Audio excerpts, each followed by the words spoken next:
አንዳንድ መጽሐፍ ላይ ምን ይላሉ? በዛ ጊዜ የነበሩ የጣሊያን ሰዎች ጣሊያን ውስጥ ቪቫ ሚኒሊክ ቪቫ ጣይቱ እያሉ እንዳደነቋቸው እንዳወደሷቸው የተለያዩ መጽሐፎች ይነገራሉ። ከነዚህ ስምምነቶች መካከል ስፔሻሊ አንቀጽ 17 ኦር አርቲክል 17 የተሰኘው አንቀጽ ሞል ለነዚህ ሁለት ሀገራት ስፔሻሊ ወደ ጦርነት እንዲገቡ ምክንያት ሆኗቸው ነበር። ዮሐንስን አንገት ቆርጠው ወደ ሀገራቸው ይዘው እንደሄዱ ስፔሻሊ ያን አንገት ለግብፃውያን እንዳሳዩቸው ታያላችሁ። ለምንድነው ለግብፅ ያሳዩት ብላችሁ የምትጠይቁኝ ከሆነ በዚህ ጊዜ ነው አፄ ዮሐንስ ትልቅ የሆነ ፕሮብሌም ዓለም ችግር ውስጥ የገቡት። ለምን ካላችሁ ደግሞ መጽሐፋችሁ ላይ ትራያንጉላር ቴንሽን ብሎ ነው የሚገልጹት። ትራያንጉላር ቴንሽን ማለት በሶስት በኩል አፄ ዮሐንስ ውጥረት ውስጥ ገብተው ነበር። ቤት ካላችሁ በመጽሐፋችሁ ስለዚህ ትሪቲ ምንም ባያነሳም እነዚህ ሶስት ነገሮች ግን ብታውቋቸው ጥሩ ነው ብዬ አስባለሁ። ጣሊያን በአፄ ዮሐንስ ጊዜ ነው የመጣችው። እኛ የምናውቀው በሚኒሊክ ጊዜ እንደመጣች ነው፣ ግን ከዛ በፊት ነው ስፔሻሊ ኢትዮጵያን ኮንትሮል ለማድረግ ጣሊያን የመጣችው። ባትል ኦፍ አድዋ ላይ አይደለም ጣሊያን ስፔሻሊ ለመጀመሪያ ጊዜ የተሸነፈችው በኢትዮጵያ። ጣሊያን በኢትዮጵያ ለመጀመሪያ ጊዜ የተሸነፈችው በመጽሐፋችሁ ላይ የሚለው በሰክሬት ነው። በድብቅ የምጽዋ ፖርትን ለጣሊያን አሳልፋ እንደሰጠች ስፔሻሊ መጽሐፋችሁ ላይ ያነሳ። ይህ ፍሮንት ደግሞ በተለይ ወርነር ሙዚንገር የሚባል ሰው ነበር። ይህ ፍሮንት ደግሞ ይመራ ነበር። ይህ ሰውዬ ግብፃዊ አይደለም፣ ግን ከከዴቭ ኢስማኤል ፓሻ ጋር እጅግ በጣም ጥሩ የሆነ ወዳጅነት አለም ሪሌሽን ስለነበረው ነው። እንዲሁም ከዴቭ ኢስማኤል ፓሻ ይህን ሰው ስለሚያምነው ነበር ስፔሻሊ በዚህ ግንባር አለም በዚህ ፍሮንት የተላኩትን የግብፅ ሰራዊት እንዲመራ አለም ሊድ እንዲያደርግ የተሾመው ማለት ነው። በሶስት በተለያየ ግንባር ኢትዮጵያን ኮንትሮል ለማድረግ የመጡት ስፔሻሊ እነዚህ ግንባሮች ወደ እነዚህ ፍሮንቶች ምንድናቸው ብለን በጣም ባጭሩ ስናየው ገብርዬ 8000 የሚሆኑ ወታደሮችን አስከትሎ ብሪቲሾች መምጣታቸውን አለመምጣታቸውን ቼክ ለማድረግ ነው።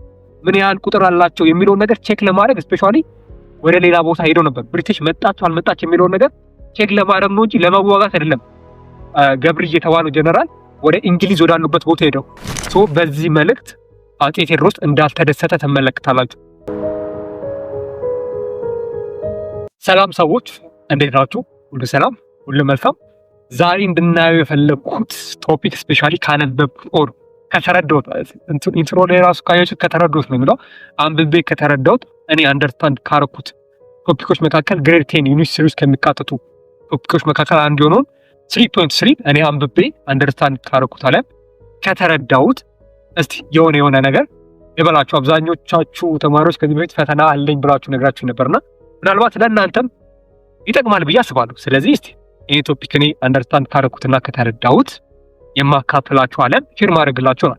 በተለይም ወደ ቪዲዮ ከመግባት በፊት የዩቲዩብ ቻናል ሞር የተለያዩ የሆኑ ነገሮችን የምናወራበት ስፔሻሊ ያነበብኩትን ያየሁትን በእኔ መጠን የተረዳሁትን ነገር ለእናንተ ሼር የማድረግበት ቻናል ስለሆነ ቻናሉን ሰብስክራይብ በማድረግ ቤተሰብ መሆን ትችላላችሁ። ቀጥታ ወደ ቪዲዮ እንግባ። ልክ መጽሐፋችሁ ስፔሻሊ ሲጀምር በ19ኛው ክፍለ ዘመን አጋማሽ በኋላ ስፔሻሊ ኢትዮጵያን የተለያዩ ሀገሮች ኮንትሮል ማድረግ እንደሚፈልጉ እንዲሁም አታክ እንዳደረጓት ይናገራል። በ19ኛው ክፍለ ዘመን አጋማሽ ማለት ስፔሻሊ ከ1850ዎቹ በኋላ ሞር ኢትዮጵያን አታክና ኮንትሮል የሚፈልጉ ሀገራት እንደነበሩ መጽሐፋችሁ ያነሳል። ስፔሻሊ መጽሐፋችሁ ላይ ቀጥሎ ምን ያነሳል? ሞር ባኳር ይሄድና ስለ አፄ ቴዎድሮስ አንዳንድ ነገሮችን ያነሳል። እስቲ ይህን ነገር በጥቂቱ እንመልከተው። ስፔሻሊ አፄ ቴዎድሮስ እንደምታውቁት ኢትዮጵያ ውስጥ ሴንትራላይዝ ገቨርንመንት ለመመስረት ከሞከሩ ንጉሰ ነገስቶች መካከል አንዱ አፄ ቴዎድሮስ ነበር። ስፔሻሊ አፄ ቴዎድሮስ በዛ ጊዜ ሚሊተሪ በጣም ጠንካራ መሆን ስለሚፈልግ በተደጋጋሚ ብሪቴንን በሚሊተሪ ሰፖርት በቴክኒካል ነገር ሰፖርት እንድታደረገው በተደጋጋሚ ይጠይቃት እንደነበር ትመለከታላችሁ። ለምን ካላችሁ ስፔሻሊ በዛ ጊዜ አፄ ቴዎድሮስ ጠንካራ የሆነ ሞደርን የሆነ ኔሽን መገንባት ይፈልግ ነበር። ስለዚህ አንዱ ሞደርን የሆነ ኔሽን ደግሞ የሚገነቡት ጠንካራ የሆነ ሚሊተሪ ያለው ጠንካራ የሆነ ስፔሻሊ ደግሞ ኢኩፕመንት ወይም የጦር መሳሪያ ካላችሁ ስፔሻሊ ማንም ቢመጣባችሁ ማንም ሞር መቋቋም እንደምትችሉ አለም ስትሪንግ ማድረግ እንደምትችሉ የታወቀ ነው። ስለዚህ በዚህ ምክንያት ነበር ስፔሻሊ በተደጋጋሚ ብሪቴንን በሚሊተሪ ሰፖርት እንድታደረጉ ይጠይቅ ነበር። ሌላው ነገር ስፔሻሊ በዛ ጊዜ ኢጂፕት ኢትዮጵያን ኮንትሮል የማድረግ ኢንተረስት ነበራት። እሱ የሚያሳስበው ስለነበር ስፔሻሊ ሚሊተሪ በጣም ያስፈልገኛል ብሎ ስለሚያስብ የተሻሻሉ የጦር መሳሪያዎች ብሪቴን እንድትሰጠው ብቻ አይደለም ስፔሻሊ ሰው ልካ እንዴት እንደሚሰራ እንድታሳየ ይፈልግ ነበር። በመጨረሻም በ1862 ስፔሻሊ አፄ ቴዎድሮስ ዲካሜሮን የሚባል ሚሴንጀር ኦር ተላላኪ ኦር ሚሴንጀር አይኖ አማርኛው ምን እንለዋለን? ተላላኪ መልእክተኛ ብሎሽ መልእክተኛ ዲካሜሮን የሚባል መልእክተኛ ስፔሻሊ ወደ ብሪቴን እንደላከ ትመለከታላችሁ። በዛ ጊዜ የብሪቴን ኪውን ኦር ንግስት የነበረችው ኪዩን ቪክቶሪያ ነበርና ለሷ ነበር ደብዳቤ የላከው። ነገር ግን ይሄ ሜሴንጀር ኦር መልእክተኛ ዲካሜሮን የሚባለው ሰው ምንም አይነት ሪስፖንስ አለ ምንም አይነት መልእክት ሳይዝ ወደ አፄ ቴዎድሮስ እንደተመለሰ ትመለከታላችሁ። በዚህ ጊዜ አፄ ቴዎድሮስ በጣም እንደተናደደና ዲካሜሮንን እንዳሰረው ትመለከታላችሁ። ለምንድን ነው ዲካሜሮንን ያሰረው? መልእክት ብቻ ስላላመጣለት ነው የምትሉ ከሆነ አይደለም። ስፔሻሊ ምን ብለናል? ግብጽ ኢትዮጵያን ኮንትሮል የማድረግ ኢንተረስት ነበራት። ስለዚህ አፄ ቴዎድሮስ ያሳስበው ነበር እና ዲካሜሮን ከብሪቲሽ ሲመለስ ስፔሻሊ በግብጽ በኩል አድርጎ ነበር የተመለሰው። ስለዚህ አፄ ቴዎድሮስ ይሄ ነገር ምንድነው ብሎ እንዲያስብና እንዲጠራጠር አድርጎት ነበር። በዚህ ምክንያት ነበር ስፔሻሊ ዲካሜሮንን ያሰረው ማለት ነው። ከዛ በኋላ በተደጋጋሚ ብሪቴን ስፔሻሊ በዛ ጊዜ ቴዎድሮስ ያሰራቸው ሚሽነሪዎች ነበሩ። ስፔሻሊ ስለ አፄ ቴዎድሮስ ስትማሩት የሚላችሁ ከሆነ አፄ ቴዎድሮስ ጋፋት አካባቢ አለ ደብረታቦር የሚባለው አካባቢ ላይ የተለያዩ የጦር መሳሪያዎች እንዲሰሩለት የተለያዩ ካፕቲቮችን አለ ሚሽነሪዎችን ይዞ እንደነበር ተመልክታችኋል። ስፔሻሊ ሚሽነሪዎች ኦር ካፕቲቮች ማለት የሃይማኖት ሰባኪዎች ናቸው። እነዛን ሰዎች እንደያዛቸውና በግድ የተለያዩ ካኖኖች አለ የተለያዩ መሳሪያዎች አሰራቸው ነበር። እነዛ ሚሽነሪዎች የሃይማኖት ሰባኪዎች ናቸው እንጂ ጦር መሳሪያ የሚሰሩ ሰዎች አልነበሩም። ስፔሻሊ በዛ ጊዜ ነበር ሞር ሴባስቶፖል የሚባለው መድፍ እነዚህ ሰዎች የሰሩት ስላስገደዳቸውና ስላሰራቸው ነበር። አንዳንዴ ከመሞት መሰንበት የምትለው ነገር አለ አይደል? እንደዛ ይመስለኛል። እንደዛ አድርገው የተለያዩ በዛ ጊዜ የተለያዩ ካልተሳሳቱ ወደ 32 የሚሆኑ መድፎች ሰርተው ነበር። ከነዛ መካከል አንዱ ሁላችሁም የምታውቁት ሴባስቶፖል ነበር። እነዚህ ሚሽነሪዎች ብሪቴን እንዲለቅ ፈልጋ ነበር እና በዛ ጊዜ ስፔሻሊ ብሪቴን ወደ አፄ ቴዎድሮስ መልእክተኛ እንደላከች ትመለከታላችሁ። ግን ያ መልእክተኛ አፄ ቴዎድሮስ የሚፈልገውን ነገር ይዞ አይደለም የመጣው። ያ መልእክተኛ የተላከው ስፔሻሊ የያዛቸውን ሰዎች እንዲፈታ መልእክት አድርስ ተብሎ ነው የመጣው። አፄ ቴዎድሮስ እንደጠበቀው ሚሊታሪ አሲስታንት አሊያም የሚሊታሪ ሰፖርት የሚያደርግ መልእክት ይዞ አይደለም የመጣው። በዚህ መልእክት አፄ ቴዎድሮስ እንዳልተደሰተ ትመለከታላችሁ። በዚህ ጊዜ ነበር ስፔሻሊ ብሪቴን ዲፕሎማሲያዊ መንገድ ካልሰራ ብላ ፓርላመንቷን ሰብስባ ስፔሻሊ ኢትዮጵያን ለመውረር እንዲሁም አፄ ቴዎድሮስ የያዛቸውን የተለያዩ ሚሽነሪዎች አለም ሰባኪዎቿን ለማስፈታት በሮበርት ናፒር የሚመራ እጅግ በጣም ትልቅ ሰራዊት በጣም የሰለጠነ በጣም ብዙ ኢኩፕመንት የጦር መሳሪያ የያዘ ሰራዊት ወደ ኢትዮጵያ የላከችው። በዚህ ጊዜ የተለያዩ ነገሮች ኢትዮጵያ ውስጥ ተፈጥሮ ነበር።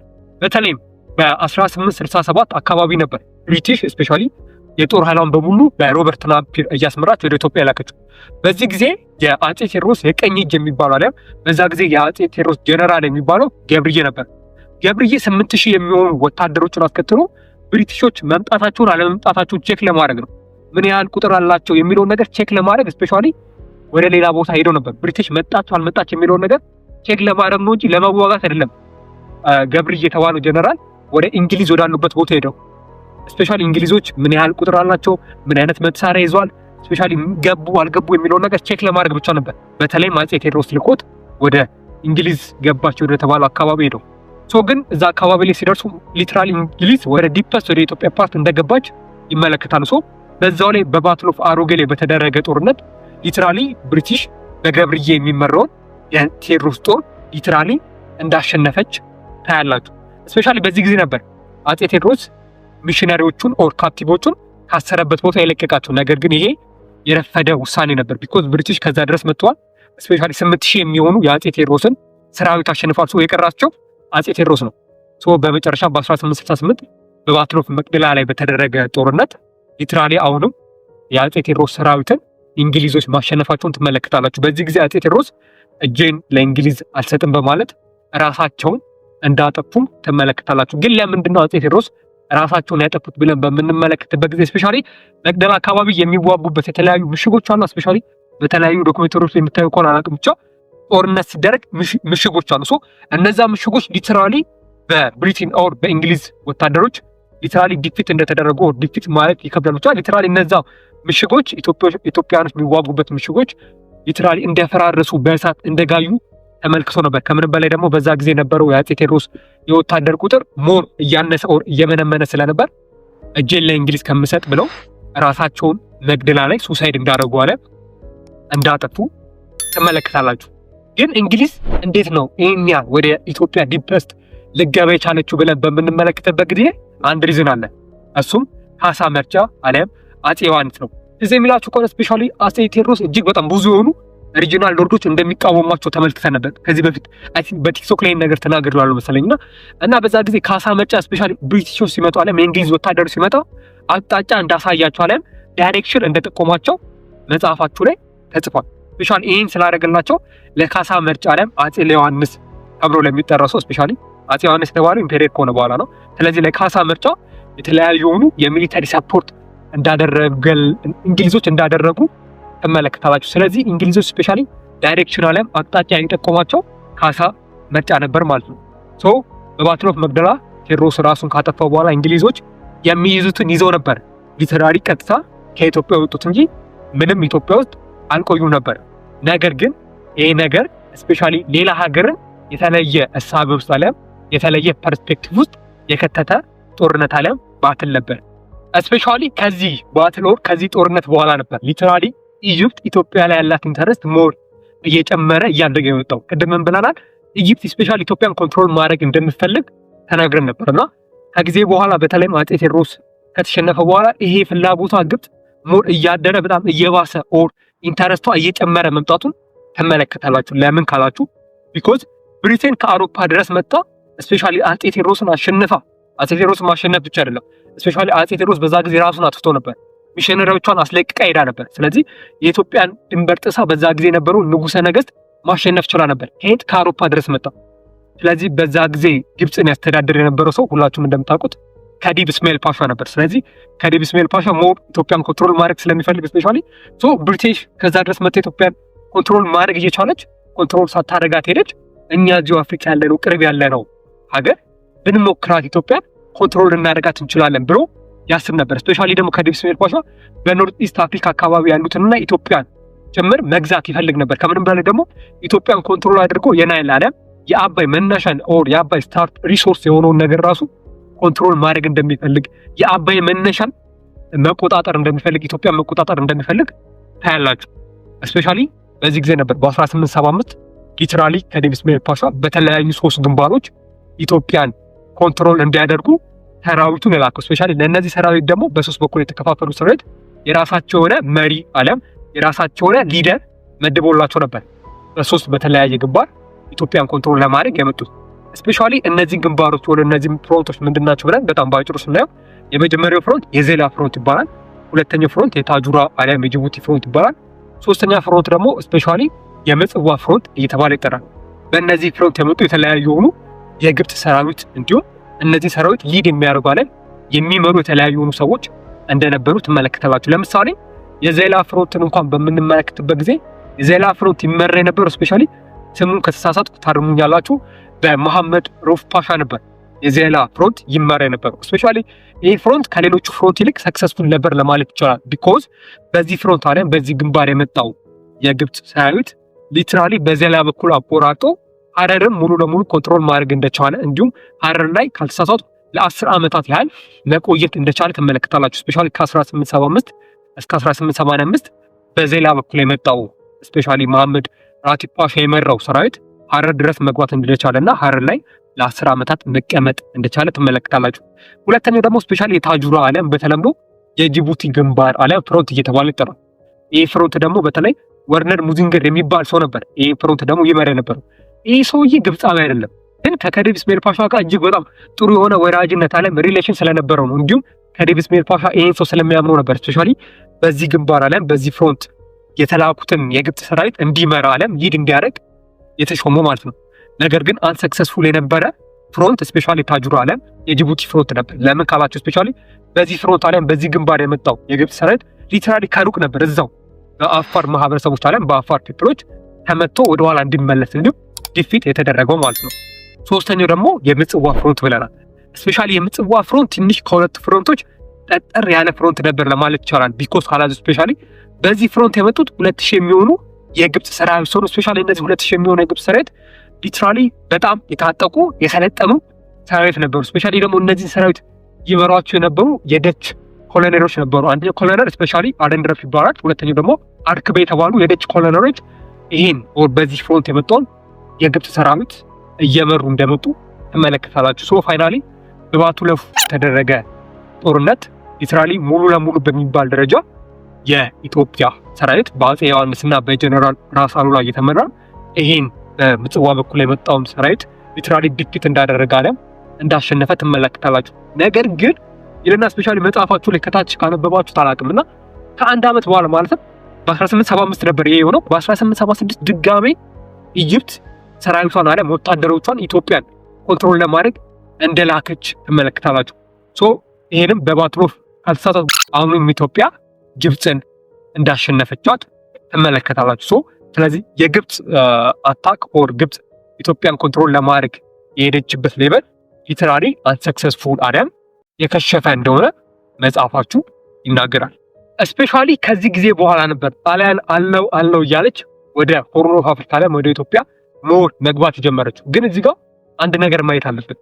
ለምንድን ነው ጣሊያን ወደ ኢትዮጵያ ላይ ወደ ሆርን ኦፍ አፍሪካ ለምን መጣች? ጣሊያን ያላችሁ እንደምታውቁት አውሮፓ ሀገር ውስጥ ነው። ሶ እንዴት ለምን ብላ ወደ ሆርን ኦፍ አፍሪካ ሪጅን እንዴት መጣች ብለን በምንመለከትበት ጊዜ እዚህ ጋር አንድ ትልቅ ምክንያት አለ። ያ ምክንያት ምንድነው? ስፔሻሊ በ1869 አካባቢ የጣሊያን ፕራይቬት ሺፒንግ ካምፓኒ የሆነው ስፔሻሊ ስሙ ካልተሳሳትኩ ሩባቲኖ የሚባል የጣሊያን ፕራይቬት የሆነ ሺፒንግ ካምፓኒ አለ እና ይህ ሺፒንግ ካምፓኒ ስፔሻሊ አሰብ ግዛትን ኦር የአሰብ ፖርትን በዛ ጊዜ አሰብን ከሚያስተዳድሩ ኦር ኮንትሮል ከሚያደርጉ ሰዎች አለቃም በላቸው ወርገጆች ብቻ አሰብ ፖርትን ከሚያስተዳድሩ ሰዎች በዛ ጊዜ የአሰብ ፖርትን እንደገዛ ትመለከታላችሁ። ሶ ይሄ የጣሊያን ፕራይቬት ካምፓኒ ስፔሻሊ አሰብ ላይ የራሱ የሆነ ፖርት እንዳለው ታያላችሁ። ከጊዜ በኋላ ስፔሻሊ በ1882 አካባቢ ላይ ይሄ ፕራይቬት ሺፒንግ ካምፓኒ ሊትራሊ ሙሉ ለሙሉ የአሰብ ፖርትን ለጣሊያን ገቨርንመንት ኃላፊነት ሙሉ ለሙሉ እንደሰጠና እሱ ከዛ አካባቢ ላይ ሙቭ እንዳደረገ አሊያም እንደተንቀሳቀሰ ትመለከታላችሁ። ሶ ለመጀመሪያ ጊዜ ነው ጣሊያን ለመጀመሪያ ጊዜ በሆርን ኦፍ አፍሪካ ሪጅን የራሷ የሆነ ግዛት እንዳላት ሌሎች ሀገራት ያወቁት፣ እሷም ይካሄድ ያደረገችው። ስለዚህ ጣሊያን በዚህ ምክንያት ነበር ስፔሻሊ ሰተት ብላ ወደ ሆርን ኦፍ አፍሪካ ሪጅን መግባት የቻለችው። ከጊዜ በኋላ ደግሞ ማለትም ከ3 ዓመት በኋላ ይሄ ማለት በ1885 አካባቢ ብሪቴን በዛ ጊዜ ከጣሊያን ጋር የነበራት ግንኙነት ጥሩ ነበር። ሶ በዚህ የተነሳ መጽሐፋችሁ ላይ የሚለው በሰክሬት ነው በድብቅ የምጽዋ ፖርትን ለጣሊያን አሳልፋ እንደሰጠች ስፔሻሊ መጽሐፋችሁ ላይ ያነሳ። ሞር ከጊዜ በኋላ ስፔሻሊ የምጽዋ ፖርትን ጣሊያን ኮንትሮል ማድረጓ በተለይም ኢትዮጵያን ኮንትሮል ለማድረግ እንደ ስፕሪንግ ቦርድ ኦር እንደ ድልድይ እንበለው እንደ ድልድይ እንደ ጠቀማ ታያላችሁ። በዚህ ጊዜ ነበር ስፔሻሊ ጣሊያን በሰሜን በኩል እስከ መረብ መላሽ ድረስ ዲፕስት ወደ ኢትዮጵያ መግባት የቻለችው። ነገር ግን በዛ ጊዜ የአፄ ዮሐንስ ዘፎርዝ ቀኝ እጅ ናቸው አለም ጀነራል ናቸው ከሚባሉ ሰዎች መካከል አንዱ ራስ አሉላ ነበር። ሶ ራስ አሉላ በባትል ኦፍ ዶጋሌ ላይ ስፔሻሊ ካልተሳሳትኩ ወደ 500 የሚሆኑ የጣሊያን ወታደሮችን ዲፊት እንዳደረጉና ወደ ኋላ እንዲመለሱ አለም ባክ እንዳደረጉ ትመለከታላችሁ።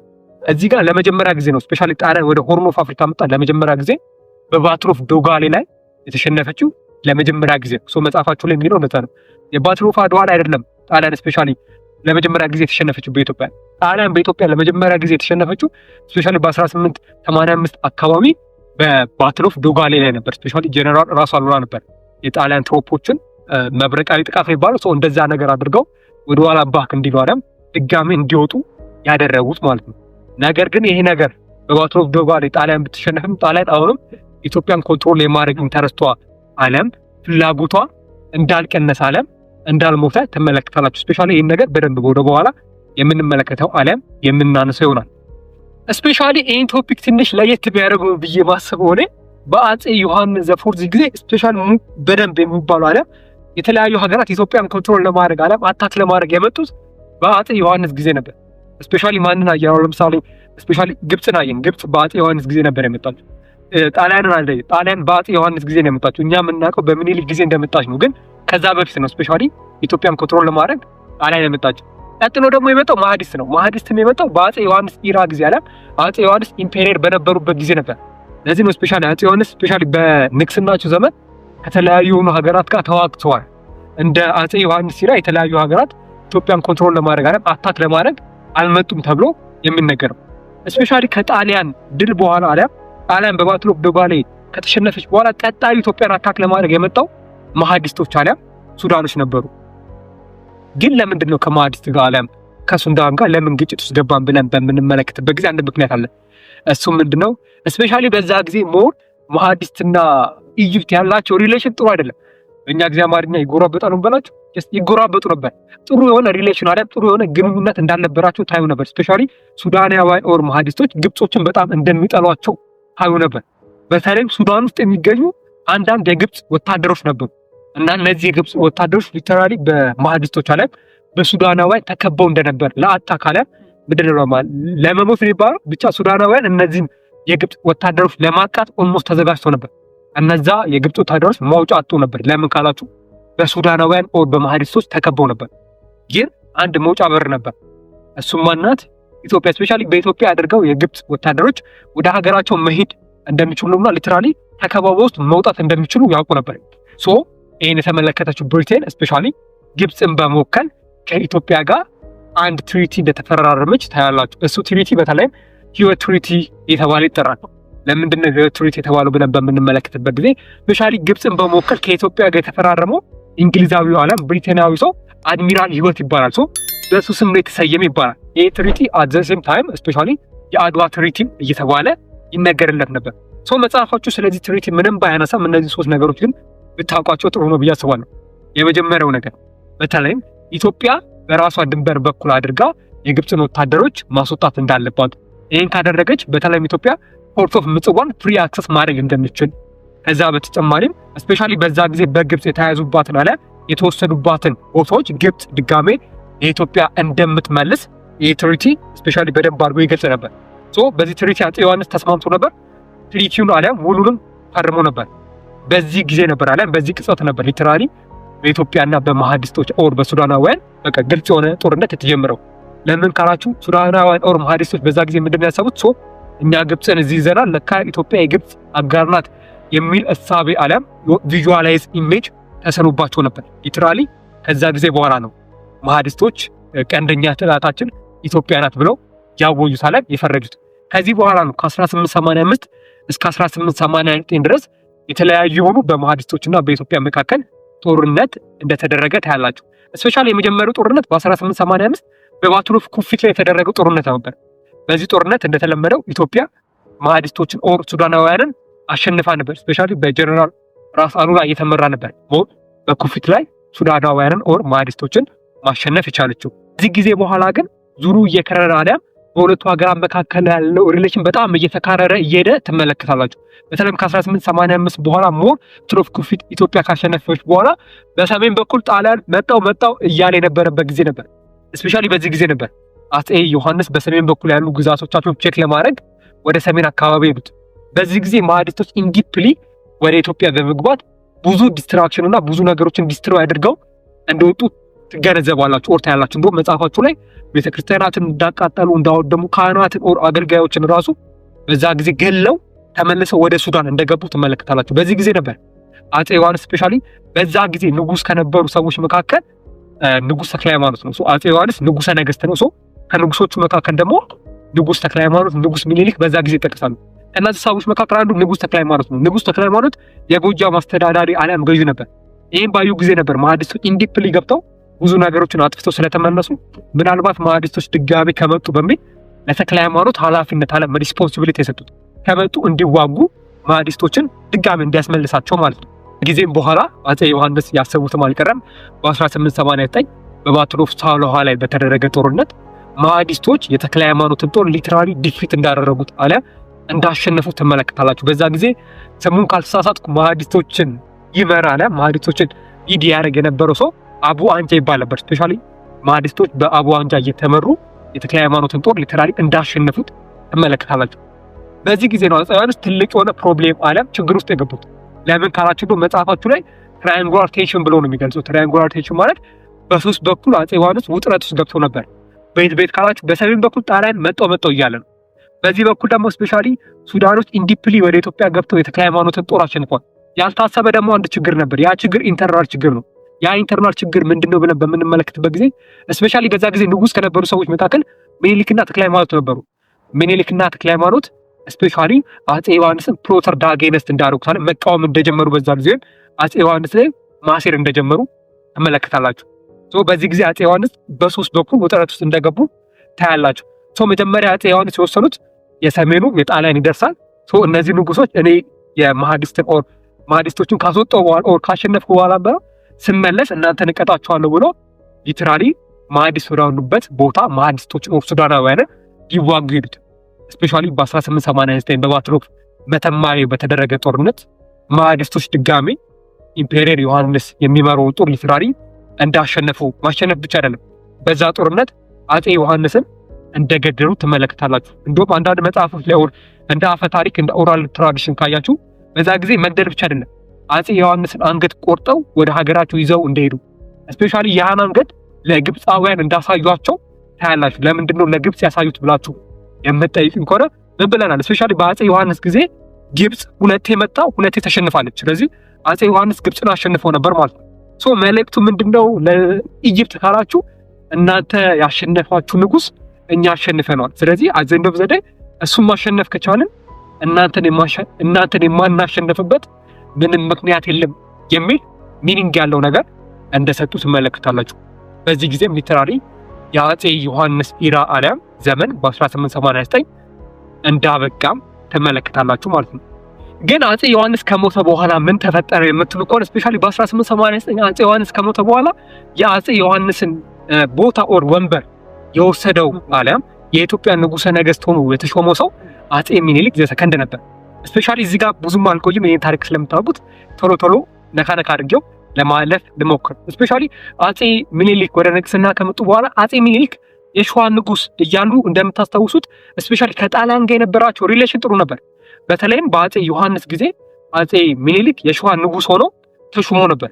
እንደዛም ሆኖ ስፔሻሊ በድብቅ በተለይም ከተለያዩ ውጭ ሀገር የአውሮፓ ሀገራት ጋር ግንኙነት እንደነበራቸው ታያላችሁ። ከምንም በላይ ደግሞ ከጣሊያን ጋር የነበራቸው ሪሌሽን ጥሩ ነበር በዛ ጊዜ ማለት ነው። ሶ ከጊዜ በኋላ ስፔሻሊ ይሄ ግንኙነታቸው እያደገ መጥቶ በተለይም ከጣሊያን ጋር የውጫሌ ትሪቲን እንደተፈራረሙ ታያላችሁ። ሁሉ ጊዜ ቢሆን ይሄን አስተውሱ። አንድ የአውሮፓ ሀገር አንድን የአፍሪካ ሀገር ኮንትሮል ለማድረግ መጀመሪያ የሚጠቀምበት በውጊያ ምናምን አይደለም። ከዚህ በፊት እንደተማራችሁት ስፔሻሊ የአውሮፓ ሀገራት የተሳሳቱ ኦር ፌክ ትሪቲዎችን የተለያዩ የአፍሪካ መሪዎችን በማስፈረም ስፔሻሊ እነዛን ሀገር ኮንትሮል እንደሚያደርጉ ታውቃላችሁ ብዬ አስባለሁ። ስለዚህ የውጫሌ ትሪቲ ከሚኒሊክ ጋር እንደተፈራረሙ ታያላችሁ። በዛ ጊዜ የኢትዮጵያ ንጉሠ ነገሥት የነበረው አጼ ሚኒሊክ ነበርና ጣሊያንን ደግሞ ወክሎ ይህን ትሪቲ የተፈራረመው ሰው አንቶኒዮ ይባሉ ነበርና በእነዚህ ሁለት ሰዎች መካከል የውጫሌ ትሪቲ እንደተፈራረሙ ትመለከታላችሁ። የውጫሌ ትሪቲ ምንድነው ብለን ከማየታችን በፊት ስፔሻሊ ይሄ ትሪቲ ዋና ሀሳቡ ምንድነው፣ ለምንድነው የተፈራረሙት፣ ኦር አላማው ምን ነበር ብለን እናይበት ጊዜ ስፔሻሊ አላማው እነዚህ ሁለት ነገሮች ናቸው። የመጀመሪያው ነገር ፍሬንድሺፕ የሆነ ኦር ግንኙነታቸውን በደንብ አድርጎ ለማጠናከር የተደረገ ስምምነት ነው። ሁለተኛው ስምምነት ደግሞ ስፔሻሊ በንግድ ዓለም በትሬድ በደንብ አድርጎ ሞር ኢንተራክት የተፈራረሙት ውል ኦር ትሪቲ ነበር። ነገር ግን ከነዚህ ትሪቲዎች መካከል ስፔሻሊ የውጫሌ ትሪቲ ካልተሳሳትኩ ወደ 20 ኦር ወደ 21 የሚሆኑ ስምምነቶች ነበሩ። ከነዚህ ስምምነቶች መካከል ስፔሻሊ አንቀጽ 17 ኦር አርቲክል 17 የተሰኘው አንቀጽ ሞር ለነዚህ ሁለት ሀገራት ስፔሻሊ ወደ ጦርነት እንዲገቡ ምክንያት ሆኗቸው ነበር። ይሄ አርቲክል 17 ወይም አንቀጽ 17 ምን ነበር ብለን በምንመለከትበት ጊዜ ስፔሻሊ ሁለት የሆነ ትርጓሜ ያለው በጣሊያንኛ ያለው በአማርኛ ያለው። ሞር በአማርኛ የሚለው የዚህ አንቀጽ ትርጓሜ ኢትዮጵያ ከተለያዩ የአውሮፓ መንግስት ጋር በምታደርገው ግንኙነት ጣሊያን ሰፖርት ልታደርጋት ትችላለች፣ ጣሊያን ልታግዛት ትችላለች የሚል ነበር።